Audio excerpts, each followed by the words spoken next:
Hello everyone, here we go, another fantastic Monsterous film review today. And as you can see, I'm starting this review with a clean shaven face. Ding!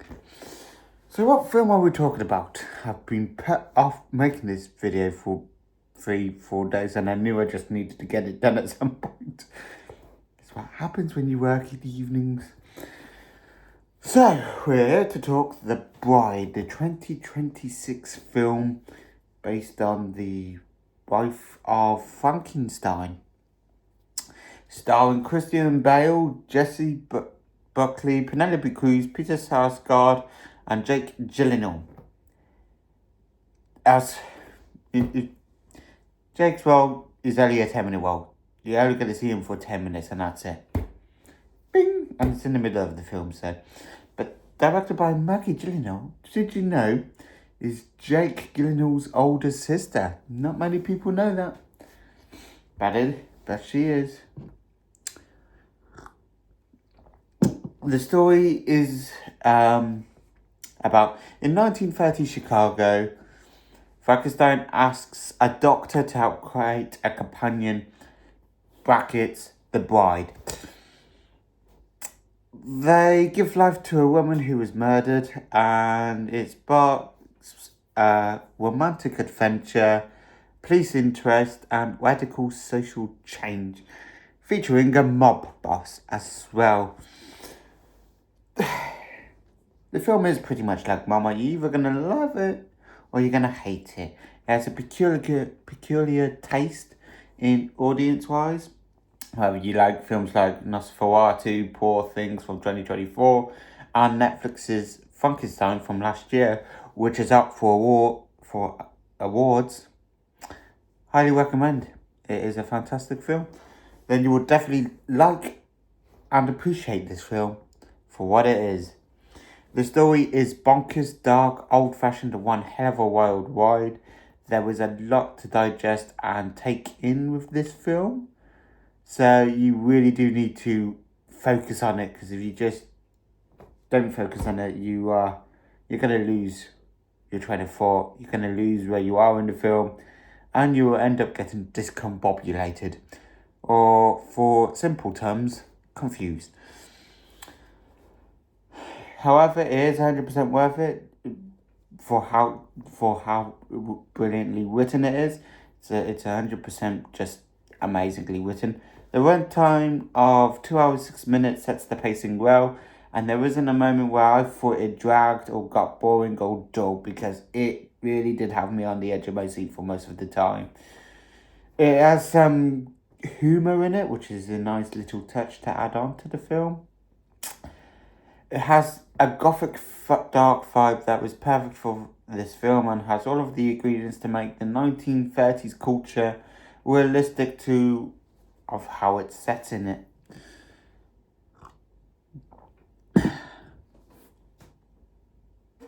The acting was an absolute delight, and I'm not going to, I'm going to say this. Jessie Buckley was absolutely fucking insane.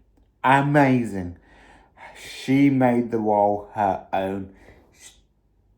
She just absolutely mind-blowing acting from Jessie Buckley, and she's got a very bright future in films, definitely, and I can't wait to see what she does. It got to the point where I became speechless as well. The role was made for her, and I'm glad that they casted Jessie in that role, because she fully deserves that role.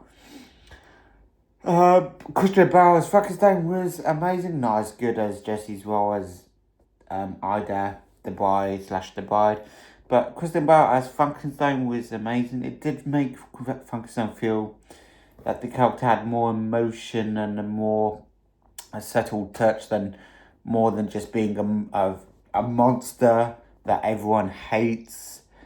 It made feel the character quite lovable. I mean, you really shouldn't lovable Frankenstein. You really shouldn't really say that. Put them things together, really. The film has important messages throughout, and it's quite a bit of female empowerment, which I'm glad to see on the big screen, and I hope it continues in the future. There were triggers in the film, including that of sexual assault, abuse, and quite a bit of gore and bloody violence. That's why here in the UK it's got a 15 rating.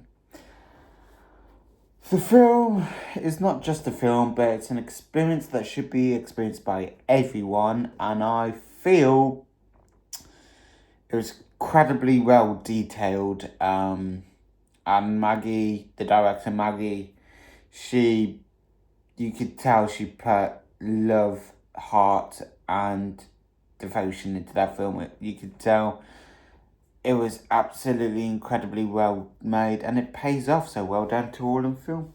Now this film, I watched in IMAX, and the IMAX experience. If you see my previous video, where the poster tagline IMAX experience in IMAX is a blatant lie, go check that one out as well. That is a good. I think it's a quite good video that if you're not familiar with, it makes you a bit more familiar. Anyway, it uses... pardon me, I'm sorry, I didn't expect that to come out in a film review. But anyway, we continue. Sponsored by a burp. This film uses IMAX in a unique way compared to other films. It does use IMAX cameras. So a lot of scenes you will find will use full screens. And the full force of the IMAX sound, whether it's the... I believe laser IMAX is different sound to digital IMAX, I believe. Not quite sure on that. She uses visual language of the IMAX experience to capture one hell of a monstrous viewing experience with the cinematography. Absolutely brilliant. Again, each scene you can tell the precision,